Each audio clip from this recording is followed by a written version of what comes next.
Kejuaraan Dunia Motocross Grand Prix atau MXGP Lombok 2023 batal digelar di sirkuit Tohpati Mataram, namun bergeser ke eks Bandara Selaparang pada 2 Juli 2023 mendatang. Setelah sukses diselenggarakan di Samota, Sumbawa tahun lalu, event motocross atau MXGP akan kembali dilaksanakan pada tahun 2023 ini.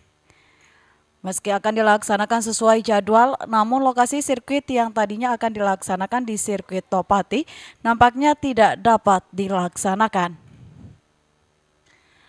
Gubernur NTB Zulkifli Mansyah menyampaikan balapan yang sebelumnya direncanakan di sirkuit Tohpati Mataram dibatalkan dan kembali direncanakan akan digelar kawasan eks Bandara Selaparang, Kota Mataram. Salah satu pertimbangan karena sirkuit Tohpati merupakan lahan sawah dengan kondisi tanah becek kurang mendukung. MXGP kan nggak begitu susah ya, karena nggak ada aspal-aspalnya. Nggak pakai alat berat, bikin gundukan, bikin apa. Jadi sebulan setengah atau 2 bulan sebelum acara sudah. Pembangunan sirkuit MXGP di eks Bandara Selaparang dipastikan rampung 2 bulan sebelum event dari jadwal pelaksanaan pada 2 Juli 2023 mendatang. Sedangkan untuk pelaksanaan MXGP Samota akan tetap dilaksanakan pada 25 Juni 2023 mendatang. Dari Mataram, Rizka Anjani, iNews melaporkan. Pemirsa, klaim Menparekraf dalam penyelenggaraan event di Mandalika selama 3 tahun ini telah menyumbang 5 triliun rupiah untuk pertumbuhan ekonomi. Event internasional yang digelar di Mandalika telah memberikan dampak signifikan untuk pergerakan perekonomian di Indonesia, khususnya Nusa Tenggara Barat. Menteri Pariwisata dan Ekonomi Kreatif Sandiaga Salahuddin Uno mengklaim event yang digelar di Mandalika telah menyumbang 5 triliun rupiah untuk pergerakan ekonomi dan ekosistem, terutama dari perhelatan MotoGP tahun lalu. Dampaknya tidak hanya dirasakan di NTB, namun juga berdampak ke destinasi di Bali. Selain itu, event di Mandalika juga telah menciptakan lapangan kerja yang sangat signifikan, baik pekerjaan langsung maupun tidak langsung. Sandiaga menjelaskan SDM yang tangguh akan menjadi modal dan terobosan ke depan. Adapun untuk perhelatan World Superbike yang baru digelar di Mandalika akan menjadi modal dalam mencapai kesuksesan. Dan ternyata penyelenggaraan MotoGP, Mas Andi, tahun lalu memberikan dampak yang sangat signifikan di atas 5 triliun rupiah terhadap ekonomi dan ekosistem yang ada di bukan hanya Lombok, karena ini yang merasakan juga waktu MotoGP itu sampai ke Bali dan beberapa destinasi lain.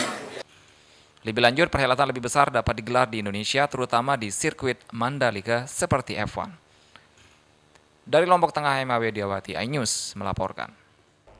Kita beralih ke Kabupaten Lombok Barat. Komisi 4 DPRD Lombok Barat panggil Dinas Pendidikan, DP2 KBP 3A Lombok Barat, dan Dinas Sosial buntut maraknya kekerasan seksual kepada siswi di sekolah dasar. Dari hasil pertemuan Komisi 4 DPRD dengan instansi terkait, masih ditemukan OPD yang tidak paham dengan tugas dan fungsinya karena banyak perbub yang tidak dijalankan. Ketua Komisi 4 DPRD Lombok Barat, Irwan, menegaskan banyak dinas-dinas leading sektor Komisi 4 tidak mengetahui tupoksi masing-masing sehingga program dan sosialisasi soal kabupaten layak anak di Kabupaten Lombok Barat tidak jalan. Komisi 4 DPRD Lombok Barat menyayangkan lemahnya anggaran yang diberikan oleh pemerintah daerah terkait sosialisasi ramah anak di Lombok Barat. Selain itu, Dewan juga menemukan tingginya angka kekerasan terhadap anak dari periode Januari hingga 3 Maret tahun ini tercatat 30 kasus kekerasan dan pelecehan anak terjadi di Lombok Barat. Itu saya tanya salah satu OPD, tahu tidak tugasnya? Tidak tahu. Banyak sekali yang PR-nya. Banyak Pak, ya karena di sini tertuang semua, hampir semua SKPD memiliki tugas masing-masing. Kepala Dinas Perhubungan memiliki tugas masing-masing. Dikbud yang notabene mereka banyak berhubungan dengan anak-anak tidak mengetahui tugasnya. Ini kan lucu. Makanya saran kami dari Komisi 4 supaya pemerintah membuat pokja. Sementara itu, Sekretaris Dinas Pendidikan dan Kebudayaan Lombok Barat sempat menolak untuk memberikan keterangan kepada awak media dan menyerahkannya kepada Kepala Dinas Pendidikan dan berjanji akan menindak tegas oknum guru yang melakukan tindakan asusila di sekolah. Mas Edis, Sudah disepakati tadi lah. nah artinya sikap dari Dikbud sendiri untuk apa namanya? Sedikit aja nih. Dari Dikbud sendiri ini Ya. Sudah sepakati Pak Kadis kalau yang kedua. Nah ini yang menjadi kesulitan kita Pak Iya. Sekdis untuk membangun informasi dan pendidikan ini lebih baik ke depan. Pak Ketua dulu. Iya. Sudah disimpulkan oleh Pak Ketua. Dikbud Lombok Barat juga telah mengumpulkan semua kepala sekolah untuk melakukan pengawasan, perlindungan kepada anak didik di sekolah, serta pendampingan kepada para korban tindak asusila. Selain itu, Dikbud juga telah meminta semua pihak untuk melakukan langkah-langkah antisipasi melalui forum MKKS dan K2S agar bullying tidak terjadi.